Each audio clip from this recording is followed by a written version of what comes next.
next project is going to be the tachometer. When I'm driving, it tends to flicker. I'll show you a video here about what it's doing, what it's looked like when I'm actually driving. It doesn't hold a consistent RPM even when I'm holding a consistent speed in a given gear. It kind of flickers around and seems to get worse the longer I drive it on any given drive. But so what I'm going to do is I'm going to pull it apart. Actually, I'm going to take it out of the car. I may or may not try to pull it apart, or I might just send it off to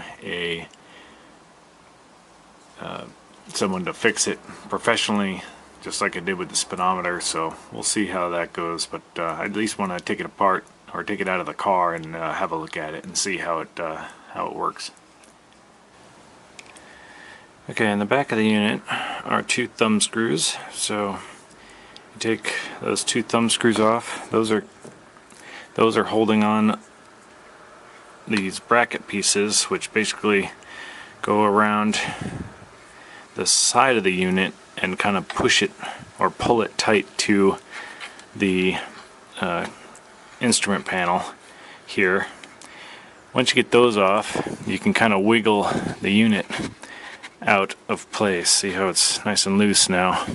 It might be a little tight at first because the seal sometimes there's a gasket, and that might have corroded and might be difficult to push it apart. When you take out the thumb screws, there'll be this grounding wire here is connected to one of them, so you can take that off. You can also take out the light bulb connection if you want, and then push it through, and we'll see what type of other connections we have on here to take apart. Hopefully this will fit through the space provided, and I won't have to take off any of this shroud here around the steering column. So we'll see if that works. 1 second. Okay, now to get the gauge actually out, you pop off the wires from the back before you pull it out. At least I had to, because mine didn't have enough free play. And then if you twist the gauge on its side here and angle it out, you should be able to get it out without too much fuss. There we go. Okay, the plugs you need to disconnect from the back, there's one white male connection, there's one white female connection right here, and then there's also this red with white stripe, that is the bulb. And then there's the other bulb I already took off, was the ignition the red bulb at the bottom of the ignition. And then that's the extent of the wires that you need to disconnect. Oh, and there's one green wire as well. That's just a standard female end on it, flat blade connection.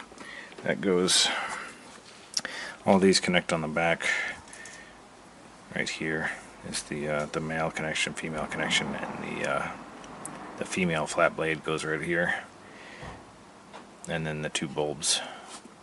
And again, the negative is attached to one of these posts right here. Either of these posts. Alright, so that's the dismantle. It's pretty easy. Alright, so what I'm going to focus on with this repair, at least initially, is this green wire. This wire comes off the back of the tack, and this goes to the voltage stabilizer. Now the voltage stabilizer is normally mounted up underneath behind the dash, and so I pulled it down, I disconnected it, just held on with a screw, screwed into the basically the firewall piece on the back up there. So you take this piece, and it's basically got it's a little electrical unit that has several connections. There's 2 female connections and 2 male connections on the unit, and the 2 male connections are connected to 2 each wires, green, and then the female connection is connected to 1 green wire. And so I'm going to clean these up. These kind of look old. I'm going to break the connections. I'm going to make new connections and then reattach all this. Same thing with this one that goes on the back of the unit.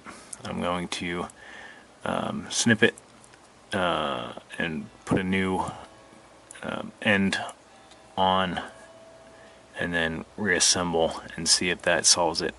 If that doesn't solve it, the next step is to just replace this voltage regulator altogether. They're pretty cheap, and then we'll see if that works. In doing the new connections on here, I'm going to also just clean up the terminals that are on this electrical unit. I'm going to get probably some fine sandpaper and just scuff them up a little bit and make sure they're making good contact with each of the wires. And that's it. So we'll go about doing that next, redoing some of these connections. And if you're going to do any wiring work on your MG, I highly recommend, actually any vehicle, I highly recommend getting one of these crimping tools. It is ratcheting, so it'll ratchet down and it'll hold in place, and then you can crimp it and it releases. So what it allows you to do is you get these terminal ends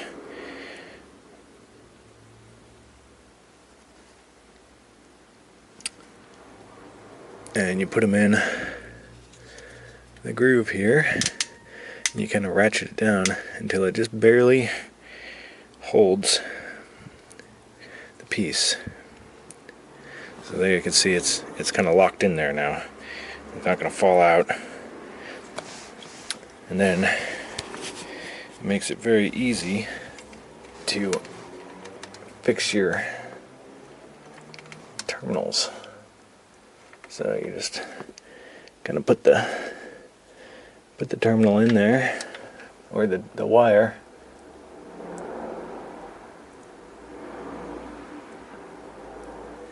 in there, and you clamp it down, you release it, then you have a nice connection. Oh, I didn't catch the wire. I didn't catch all the wire. And then when you crimp it down, it gives you a nice professional looking crimp. Let me see if I can get this to focus on that. Probably not. There you go.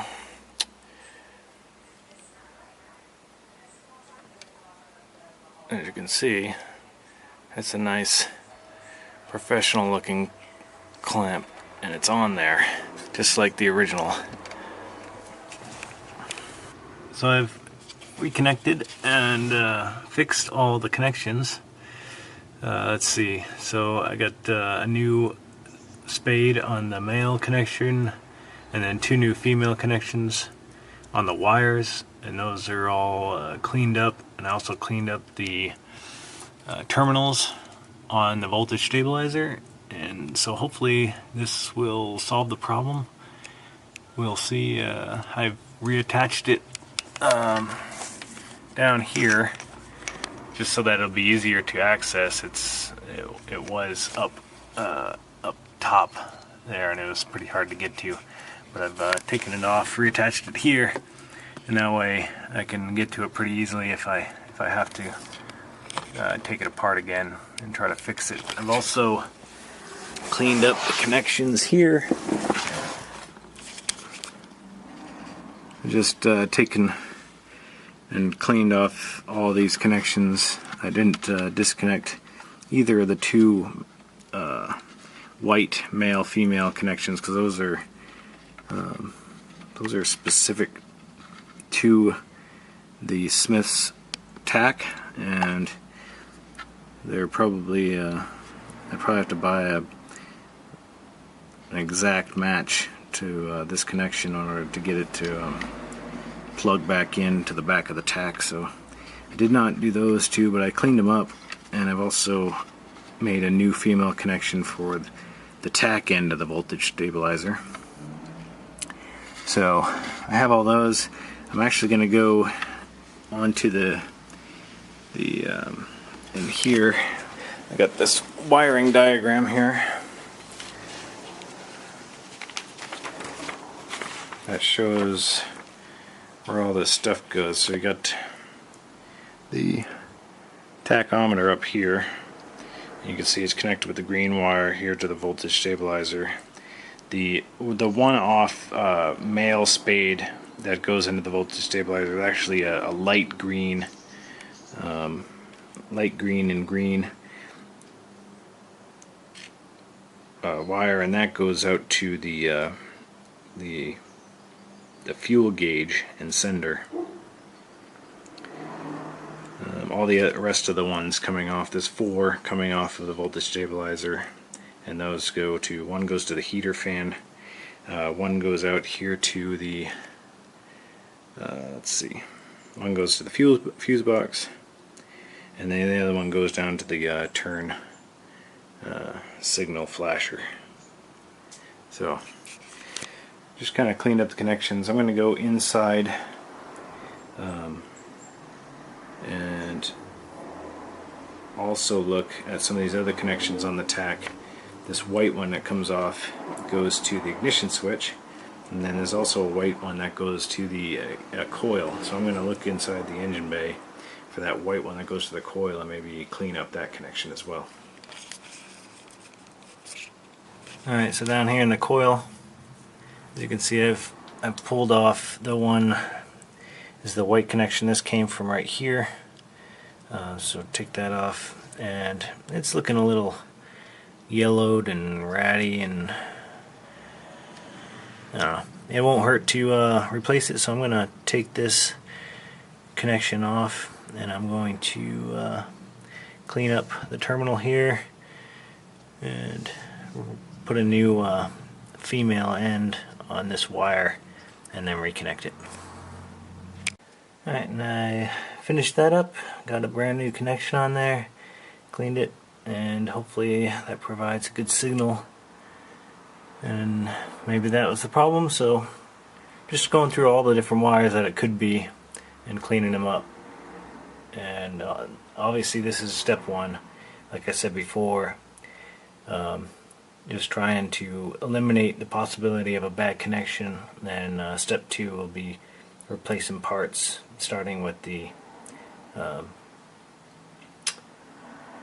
voltage stabilizer, and then if that doesn't work, obviously I might have to get the tachometer repaired itself, so we'll see.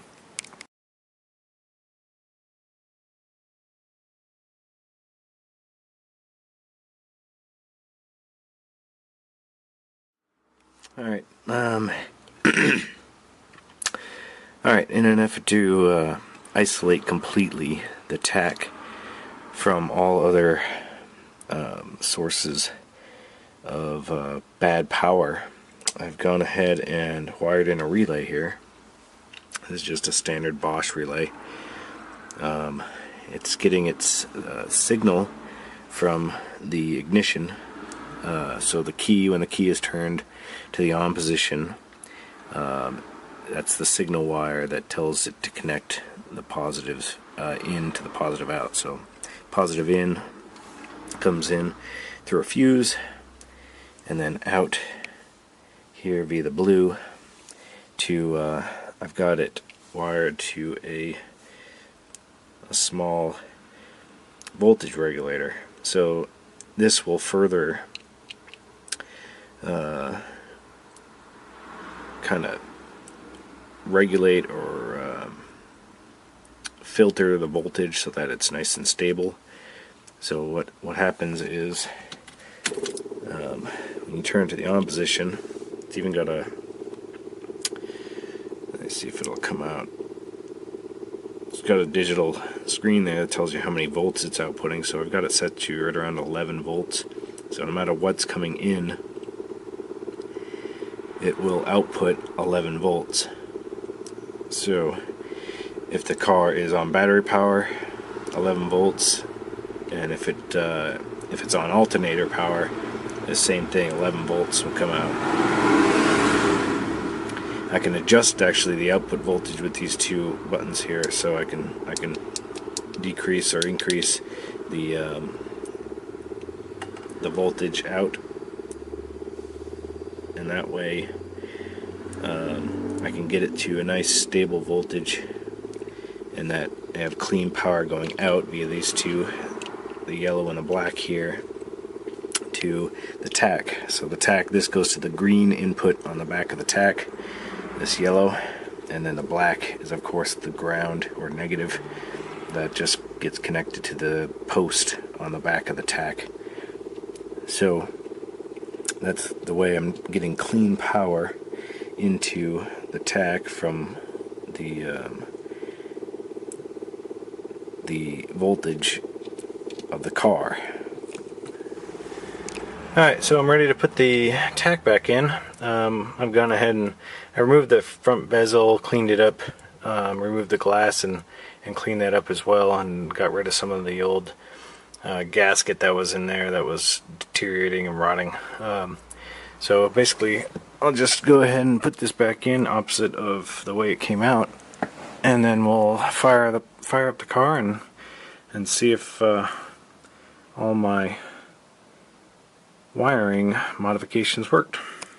Well, it looks like my fix didn't work. It's still flickering on the gauge, so I'll have to try something different. Okay, so I got my rev counter back from JDO Instruments in the UK, and now the next thing left to do is to put it back together. They do a good job. I think it's all sealed in the poly bag. Even though it's sealed in the poly bag, you still taped up the holes for the lights that go into the back of the unit. It includes instructions, even wrote out a handwritten diagram of how to connect it all back together, just in case you have any questions.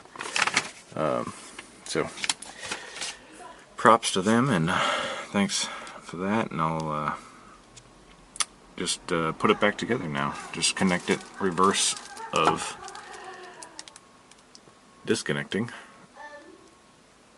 and then we'll turn the car on and see if it works.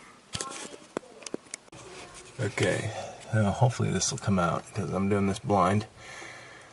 So you can see, just push the unit in, and then if you squeeze yourself under here in the footwell, you can get to all the connections up there and just plug them back into place.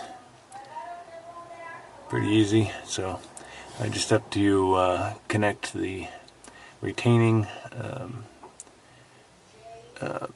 bits and the thumb screws, and then the negative lead, and I'll be all set. Okay, in order to connect these retaining pieces with the thumb screws, just twist the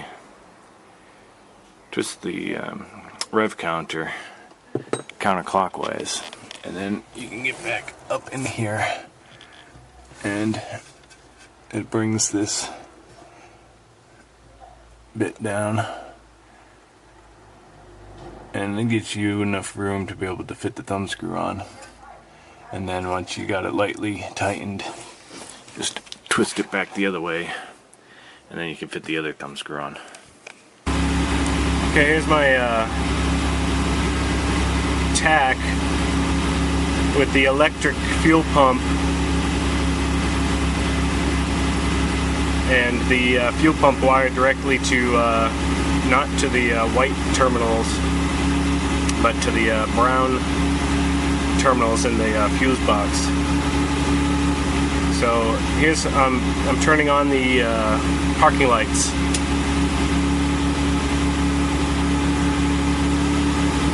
And it kind of settles down a little bit. And now I'm turning on the headlights.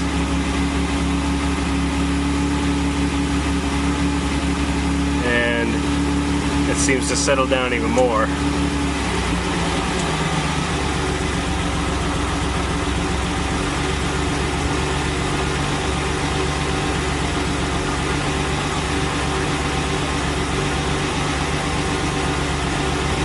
Headlights off. Parking lights off. And then wham, it just goes crazy.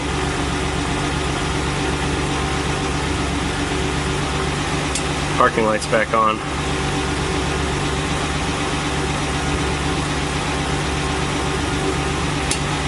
So I have a problem with, I don't know, it's definitely something electrical, obviously, but I just can't figure out where the stray electrons are coming from. Alright, well, in an endeavor to fix my tack flickering problem, go to the source, I guess. I was having an issue with it flickering with the fuel pump. The fuel pump would, when the fuel pump would tick, the SU or the electric fuel pump, it would really go wild on the RPM. So I bypassed the power and ground lines and ran power and ground directly from the battery for the fuel pump. So I just attached a positive wire to the positive there and a negative to the negative there and direct to the fuel pump. And lo and behold, no flickering when I turn the car over. So then I tried to just, determine if it's the ground that's bad or the power. So I disconnected the ground from the negative terminal of the battery and used chassis ground like is currently the way it should work. And it works fine. So it's the power somehow, somewhere along the wire, the white wire that goes from the inside the engine bay. I'll show you where it comes from. Let's get some light.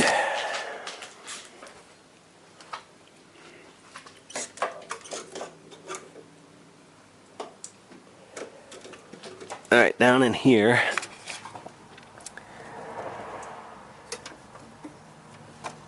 there's one of these crappy connections that I should really replace all of them, but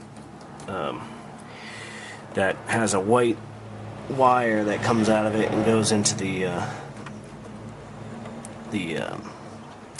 this wire right here that I've got a new connection on.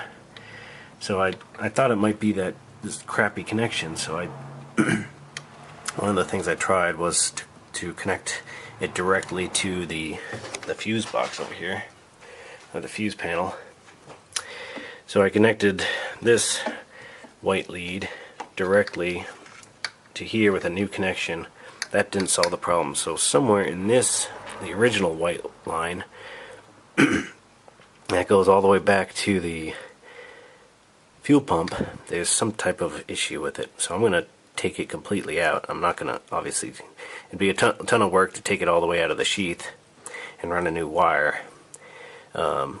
So I'm going to leave the old wire in there, just disconnect it, cap off the ends, both here and back at the fuel pump in the back, and then I'm going to run a brand new wire all the way to the back for the fuel pump.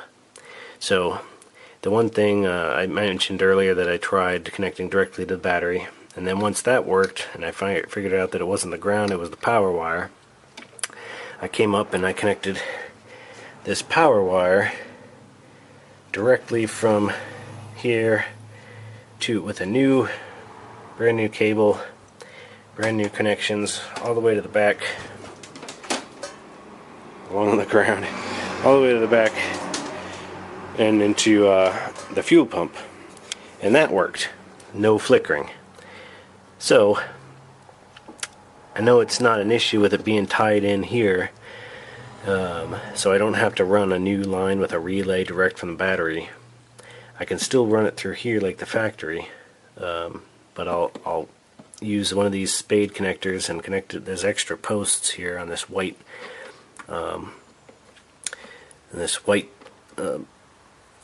circuit, and so I'll use one of these extra posts, run a brand new wire all the way down, follow the old wires down underneath the car and to the fuel pump, and this problem will be solved finally. Okay, wanted to create a video of the overall process that I used and some of the steps that I went over, just because I think some of the video, because it was done over multiple days and there was a lot of time in between some of the shoots, that it might seem a little bit haphazard there. I tried to clean it up as much as possible, but in the end, what I started off with obviously was cleaning up the wires. So I started with the tachometer wires. So I got the green one, replaced the spade terminal there, cleaned up the two white wires on the back for the signal, and I also replaced all the green wires here on the voltage stabilizer. Like I mentioned in the text boxes of the video, I realized shortly after I started doing the project that the voltage stabilizer does not stabilize voltage going to the tach. It only stabilizes voltage going out here to the fuel gauge and sender. So this is just basically a hub for power that it goes out to different items, such as the turn signal flasher, the heater fan switch, and then back over into the fuse box and the tach, obviously. So in the end, after fixing all these wires and connections, that didn't fix the problem. What I ended up finding after I got the tach back from JDO Instruments was that it cleaned up the signal enough so that I could see the underlying problem was the fuel pump. So after it cleaned up the signal and the flickering had dampened down a little bit, I could tell that the dampening or the flickering that was left over was all due to the fuel pump, it seemed. So whether or not I had the electric fuel pump on or the SU pump, so both the SU and electric are both wide off of this white wire back here at the back of the car. And the electric fuel pump would cause flickering, and then the SU pump, whenever the SU pump would tick over, it would flicker, the tach would flicker. So it was a clear indication that something in the fuel pump wiring was causing the problem. Since it was doing it for both fuel pumps, I knew it wasn't the actual pumps themselves. So I determined that eventually I could figure out that it was in this white wire somewhere. So this goes from the engine bay up here with this connector, this Y connector, all the way back to the fuel pump underneath the vehicle through the wiring harness. So I blocked it off here and I disconnected it from the fuel pumps back here, and I ran a brand new wire from the white side of the fuse box, this white circuit, and then I ran that back underneath the vehicle to the fuse pump or the fuel pump, bypassing this old wire, and that completely solved the flickering problem. You can see that this fuel pump is wired in here with this white wire, and it goes directly back to the ignition switch, which feeds off via the same terminal here to the tach. So somewhere that bad electricity, the bad electrons were feeding in through probably the ignition switch here and into the tach via this signal wire here. So that's what solved the problem in the end, and hopefully that helps you guys see what I did and how I went about it, and hope that helps somebody. Hope you enjoyed, and see you on the next one.